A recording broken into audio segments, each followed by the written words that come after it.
Sudden urging for urine can not let creature. হঠাৎ করে ইউরিনের urging আসে আর দৌড়ায়, খুব ব্যথা, পেট্রোসেলিনা। সকালে ঘুম থেকে উঠেই দেরি করতে পারে না, সঙ্গে সঙ্গে দৌড়াতে হয়। এলো সোকোট্রিনা। একটু দেরি করতে পারে, চুপচাপ বসে আছে, চা খাচ্ছে, তখন কোন স্টুলের আর্জিং নেই। যেই 2 পা হাঁটাহাঁটি করলো, ব্রাশটা নিয়ে বেসিনের কাছে গেল, slightest movement causes urging for স্টুল is the Bryonia. So what is the difference? এলো ক্যান নট লেট, দেরি করতে পারে না। ক্যান নট কন্ট্রোল, কেন কন্ট্রোল করতে পারে না? বিকজ দ্য রেকটাল মাসেলস একটা গার্ড আছে ভালভের মতন। সাইকেলের হাওয়া দিলে, গাড়ির টায়ারে হাওয়া দিলে যেমন হাওয়া ঢুকছে আর বেরোতে পারবে না, গার্ডেড বাই এ ভালভ। তো রেকটামে এবং প্রস্রাবের ওখানটায় ব্লাডারের মুখে এরকম ভালভ আছে, সেই জন্যে হাওয়া যেমন ঢুকে যায় আর বেরোতে পারে না, এখানেও চট করে মল যে ভিতরে তৈরি হচ্ছে, ব্লাডারে যে প্রস্রাব জমা হচ্ছে, তাতে সবসময় ফোটা ফোটা করে বেরিয়ে যেত, যাচ্ছে বেরিয়ে অনেকের। কাদের? যাদের এই ভালভ উইক আছে, দুর্বল আছে। আমি কিছুদিন আগে একটা বাচ্চা পেয়েছি, হাওড়া জেলা থেকে আসে, ঘুরিয়ে ফিরিয়ে ওষুধ দিয়েছি, এখনো পর্যন্ত খুব একটা ইমপ্রুভ হয়নি। এর আগে অনেককে সারিয়েছি, এই বাচ্চাটার এখনো ইমপ্রুভ হয়নি। এই মাসেলটার নাম হচ্ছে স্ফিনক্টার মাসেল। কি নাম মাসেলের? স্ফিনক্টার মাসেল। তাহলে ইউরেথ্রা, প্রস্রাবের ব্লাডারের ওখানে থাকে ইউরেথ্রার মুখে, তার নাম স্ফিনক্টার ইউরেথ্রি মাসেল। রেকটামের ওখানে যেটা থাকে স্ফিনক্টার অ্যানাই মাসেল। অ্যানাই। এই মাসেল উইক হয়ে যায়। তা এই মাসেলের টোনাসিটি যদি নষ্ট হয়ে যায়, এই মাসেল যদি স্টুলের এবং আর্জিংকে কন্ট্রোল করতে না পারে, তাহলে এটাকে এভালুয়েশন করে, এটাকে ইন্টারপ্রিটেশন করে আমরা এলোসোকোট্রিনা প্রস্রাবের বেগ লাগলে দেরি করতে পারে না, সেখানেও চালাতে পারে, যেটা অনেক বইয়ে লেখা নেই। বনিগসনের থিওরি মেনে এবং কমন সেন্স মেনে আমরা ইউরিন ক্যান নট লেট, সেখানেও আমরা। তাহলে 1 নম্বর এলো কি পেলাম? যে লাগলে পায়খানা দেরি করতে পারে না, দৌড়ে যায়। কিন্তু গেলে কি হবে? এবং সেই সময় যদি টয়লেটে কেউ থাকে, দুম দুম করে শব্দ করছে, তাড়াতাড়ি খোলো। আর যে বসে আছে সে যদি মার্কশাল হয়,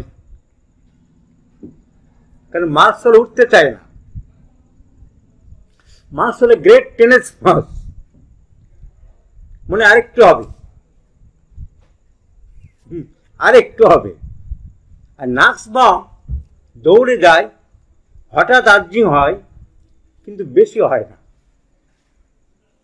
সামান্য হলো, আবার চলে আসলো, হাঁস মুরগির মতন সামান্য পায়খানা করে।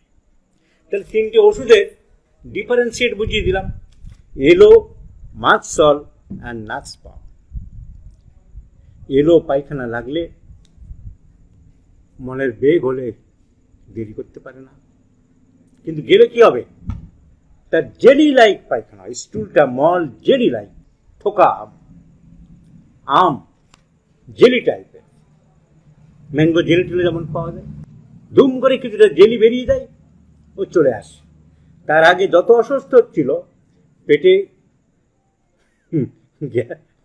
অনেকে অনেক সেটা আনন্দ প্রকাশ করছে। মার্কশাল যদি বসে থাকে আর এলো যদি যায়, rumbling gurgling sound in the abdomen, পেটের মধ্যে হড় হড় গড় গড় করে শব্দ হয়, প্রচুর পরিমাণে পেটে গ্যাস জমে। আর স্টুলের বসার সময় তার প্রচুর গ্যাস পাস করে। 3টে medicine is very important, calcarea phos, natrum sulph and aloe socotrina. আপনার কি মলত্যাগ করার সময় প্রচুর গ্যাস পাস করে, প্রচুর গ্যাস বেরোয়? হ্যাঁ ডাক্তারবাবু, নেট্রাম সাল্ফ ভুটভাট ভুটভাট করে শব্দ করছে, নেট্রাম সাল্ফ, এলোসোকোট্রিনা অ্যান্ড ক্যালকেরিয়া ফস। তাহলে এলো, দেরি করতে পারে না। নরেন বন্দ্যোপাধ্যায়ের বই একটা ভালো বাংলা দিয়েছিল, এলো এলো আর গেল, বাইরে থেকে দৌড়ে এলো আর দেরি করতে পারলো। সো আর মার্কশাল বসে থাকে, অল্প একটু হলো, অল্প একটু হলো, মনে হচ্ছে আরেকটু হবে, উঠতে ইচ্ছে করছে না, কোমর সাওয়ার দিয়ে জল টল মারলো, মনে হচ্ছে আরেকটু হবে, আরেকটু হবে, কিন্তু উঠতে আর ইচ্ছে করছে না, মনে ভালো হলো না, এই বোধহয় হবে। উঠে দাঁড়ালো, কাপড় চোপড় ঠিক করলো, আবার মনে হয় একটু হবে। আর নাক্স বম একবার পায়খানা ফাঁচাত করে একটু করে গেল, আধ ঘন্টা পরে আবার বেগ, আবার 2 ঘন্টা পরে আবার বেগ। Ineffectual urging for stool, causticum and nux vom. Ineffectual urging for stool and urine. আর বিশেষ করে দেখা গেছে ঘড়ি ধরে ঠিক 5টার সময় পায়খানা পেয়ে যায়, মলত্যাগের বেগ পেয়ে যায় সালফার। তাহলে সকালে উঠেই দৌড়ায় এলো এবং সালফার।